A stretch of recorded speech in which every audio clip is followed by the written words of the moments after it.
ओम नमो भगवते वासुदेवाय नमः। जय श्री हरि, जय माता लक्ष्मी। प्रिय श्रोतागण, आप सभी को रमा एकादशी की हार्दिक शुभकामनाएं। आप सभी पर भगवान विष्णु और माता लक्ष्मी की कृपा सदा सर्वदा बनी रहे। आज कार्तिक मास की कृष्ण पक्ष की एकादशी है।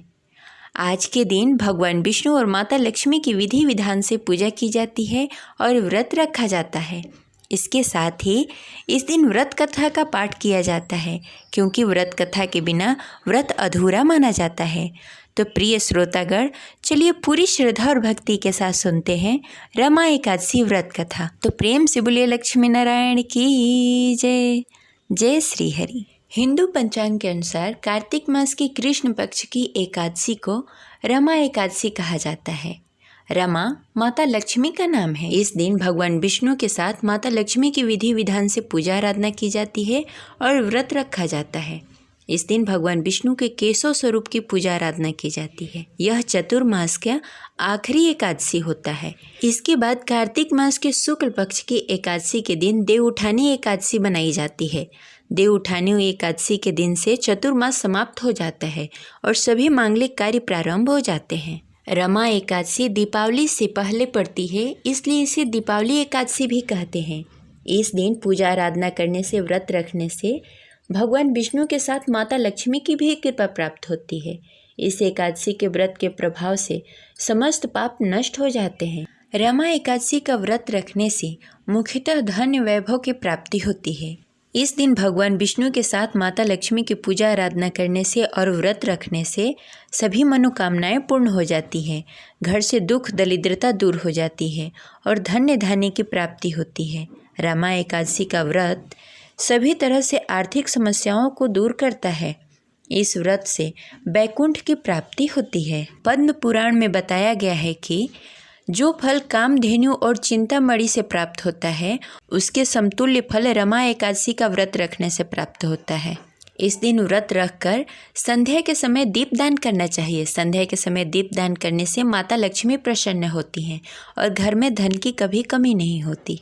तो चलिए पूरी श्रद्धा और भक्ति के साथ सुनते हैं रमा एकादशी व्रत कथा। तो प्रेम से बोलिए लक्ष्मी नारायण की जय। जय श्री हरि।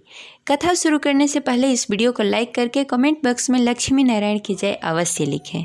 एक बार धर्मराज युधिष्ठिर कहने लगे, हे भगवान, कार्तिक मास की कृष्ण पक्ष के एकादशी का क्या नाम है? इसकी विधि क्या है? इसके करने से क्या फल मिलता है? सो आप विस्तार पूर्वक बताएं। भगवान श्री कृष्ण बोले, कार्तिक मास की एकादशी का नाम रमा एकादशी है। यह बड़े बड़े पापों का नाश करने वाली है। इसका महात्म्य मैं तुम्हें विस्तार पूर्वक बताता हूँ, ध्यान से सुनो। हे राजन, प्राचीन काल में मुचकंद नामक एक राजा था। उसकी इंद्र के साथ मित्रता थी और साथ ही यम, कुबेर, वरुण और विभीषण के साथ भी उसकी मित्रता थी। यह राजा बड़ा ही धर्मात्मा, विष्णु भक्त था और न्याय के साथ राज करता था। उस राजा की एक कन्या थी जिसका नाम चंद्रभागा था। वह कन्या का विवाह चंद्रसेन के पुत्र शोभन के साथ हुआ था। एक समय वह शोभन ससुराल आया। उन्हीं दिनों जल्द ही पुण्यदायिनी एकादशी रमा एकादशी भी आने वाली थी। जब व्रत का दिन समीप आया तो चंद्रभागा के मन में अत्यंत सोच उत्पन्न हुआ कि मेरे पिता अत्यंत ही दुर्बल हैं और मेरे पिता की आज्ञा अति कठोर है। दसवीं को राजा ने ढोल बजवाकर सारे राज्य में यह घोषणा करवा दी कि एकादशी को भोजन नहीं करना चाहिए। ढोल की घोषणा सुनते ही शोभम को अत्यंत चिंता हुई और अपनी पत्नी से कहा, हे प्रिय, अब क्या करना चाहिए? मैं किसी प्रकार भी भूख सहन नहीं कर सकूंगा। ऐसा उपाय बताओ कि जिससे मेरे प्राण बच सके, अन्यथा मेरा प्राण अवश्य ही चले जाएंगे। चंद्रभागा कहने लगी कि हे स्वामी, मेरे पिता के राज्य में एकादशी के दिन कोई भी भोजन नहीं करता। हाथी, घोड़ा, ऊंट, बिल्ली, गौ आदि भी तृण, अन्न, जल आदि ग्रहण नहीं कर सकते। फिर मनुष्य का तो कहना ही क्या है।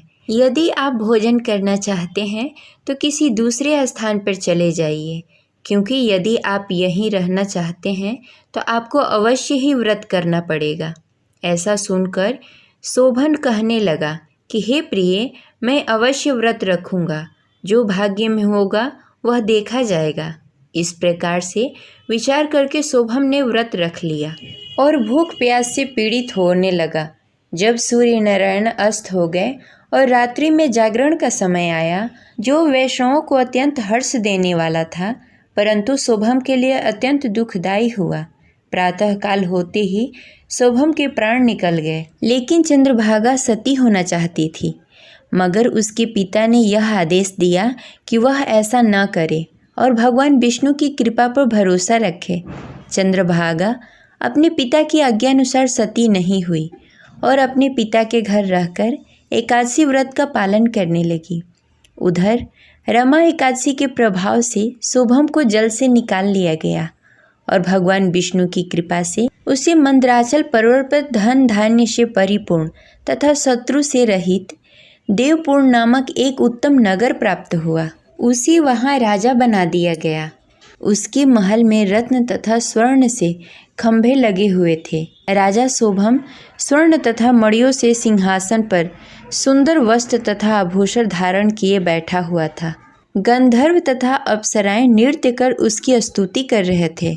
उस समय राजा शोभम मानो दूसरा इंद्र प्रतीत हो रहा था।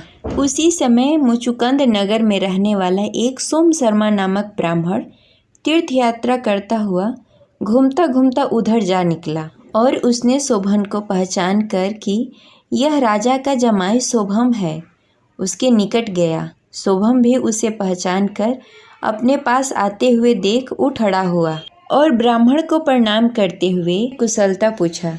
ब्राह्मण ने कहा कि राजा मुचुकुंद और उनकी पत्नी कुशल से हैं। नगर में भी सब प्रकार से कुशल है, परंतु हे राजन, हमें आश्चर्य हो रहा है। आप अपना वृतांत कहिए, जो ऐसा नगर न कभी देखा न कभी सुना, आपको कैसे प्राप्त हुआ? तब शोभम ने कहा कि कार्तिक मास की कृष्ण पक्ष की रमा एकादशी व्रत करने से मुझे यह नगर प्राप्त हुआ है, परंतु यह स्थिर नहीं है। आप ऐसा करें कि यह स्थिर हो जाए। ब्राह्मण कहने लगा कि हे राजन, यह स्थिर क्यों नहीं है और कैसे स्थिर होगा, आप बताएं, फिर मैं इसका अवश्य ही निवारण करूँगा। मेरी इस बात को आप मिथ्या न समझिए। शोभम ने कहा, मैंने इस व्रत को विवश होकर तथा श्रद्धा रहित होकर किया है।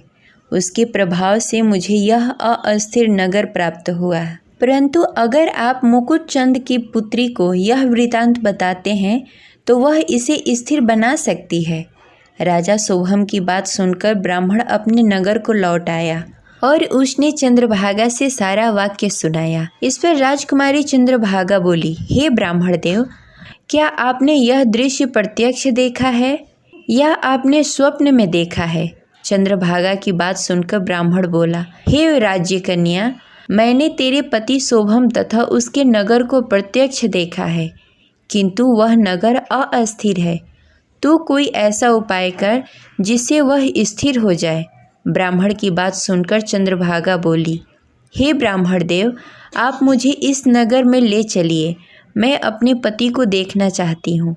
मैं अपने व्रत के प्रभाव से इस नगर को स्थिर बना सकती हूँ।